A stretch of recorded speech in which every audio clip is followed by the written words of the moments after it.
welcome to this episode of Eating Smart, Being Active. We're going to plan, shop, and save while we're getting our fruits and vegetables. The dietary recommendations for fruit and vegetables are making half of your plate, fruits and vegetables, and different for different types.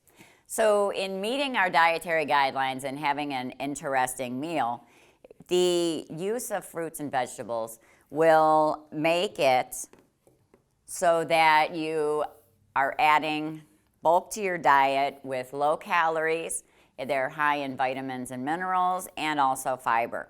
And those guidelines are meant to assist you in having a healthier life and making better choices all the way around.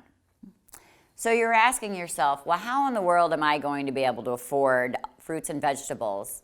And that's where we're going to address that today. So we're going to look at the different types of fruits and vegetables and why we need such a variety so that you can get all the different vitamins, minerals, and nutrients out of the fruits and vegetables so that you have a more interesting choice when it comes to planning meals and spending your dollars wisely. Let's start with the why we need so many fruits and vegetables. And you see here that I have quite a variety of different examples.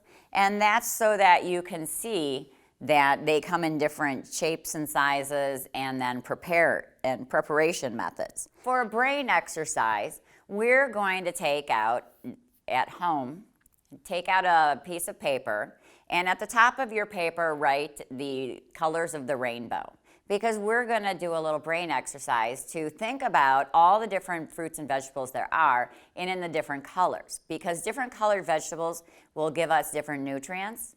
And those nutrients then, if you can think of what there is available, you can use better strategies when you're out shopping. So at the top of your paper, write the colors: white, yellow, orange, red, blue, purple, and green. And then think about when you go grocery shopping and you're in the produce area, you're in the canned goods area, you're in the frozen area, and you are looking for different fruits and vegetables. So think about what ones you know that are white. So take a few minutes and fill in, and then we'll come back and talk about and go through the list, and maybe I'm going to add some that you haven't thought of already. Let's see what you have for your white. So white fruits and vegetables might include cauliflower, bananas, potatoes, and onions. And then let's move on to the green ones. Green ones are the ones we have the most of when it comes to vegetables. And so we have things like green beans and peas and asparagus, and I even have some of these sitting here on the table, cucumbers, and then all the different leafy vegetables that could be spinach and the different turnip greens and collard greens and char. And from your red group, you may have a variety of different fruits included in here as well. So you have things like cherries and apples. And apples kind of are a both because they have a white flesh and a red outside.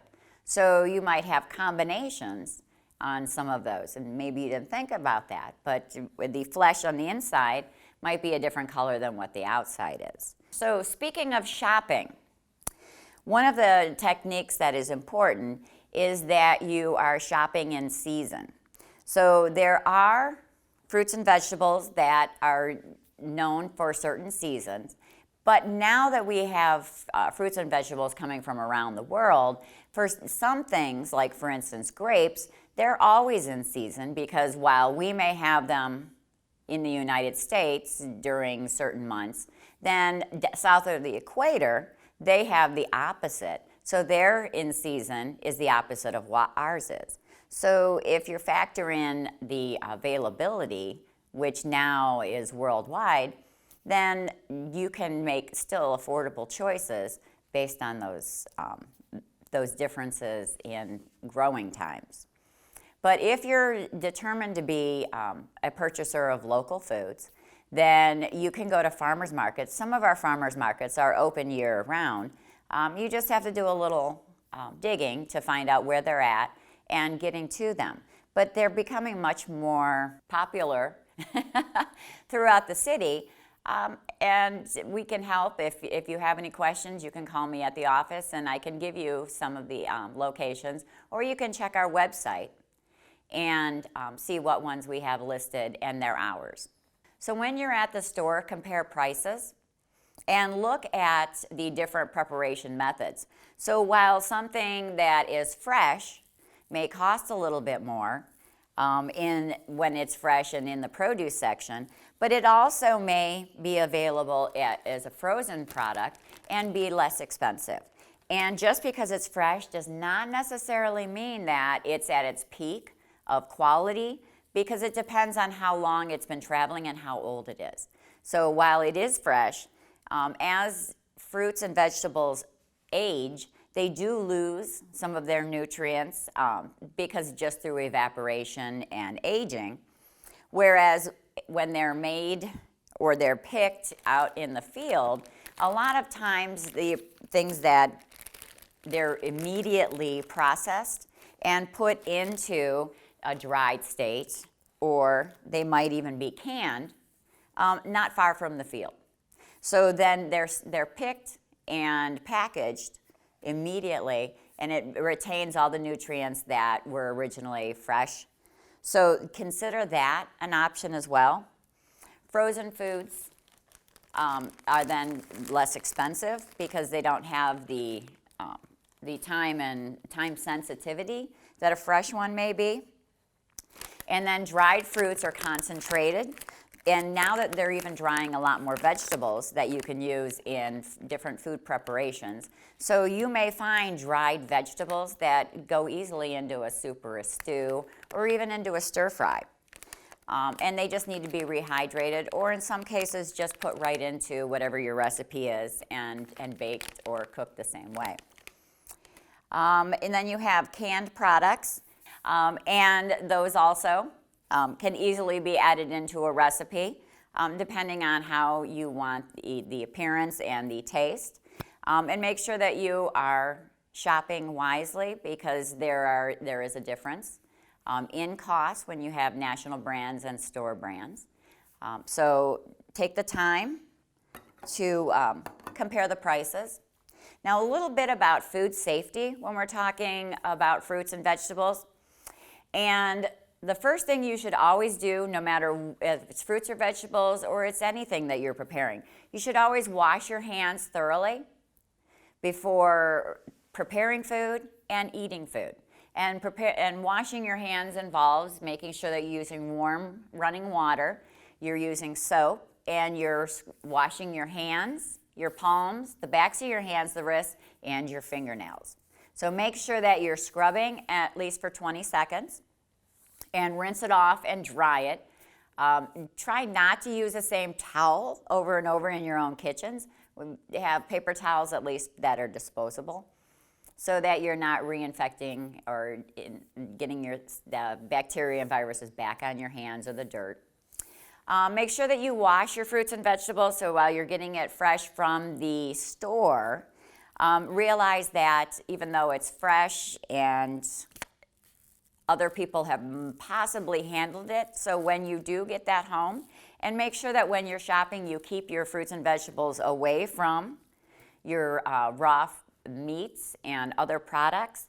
So while they do have the bags, and that's so that you can protect them, and then when you get them home, immediately wash them and then store them in the correct place in your refrigerator to keep them fresh.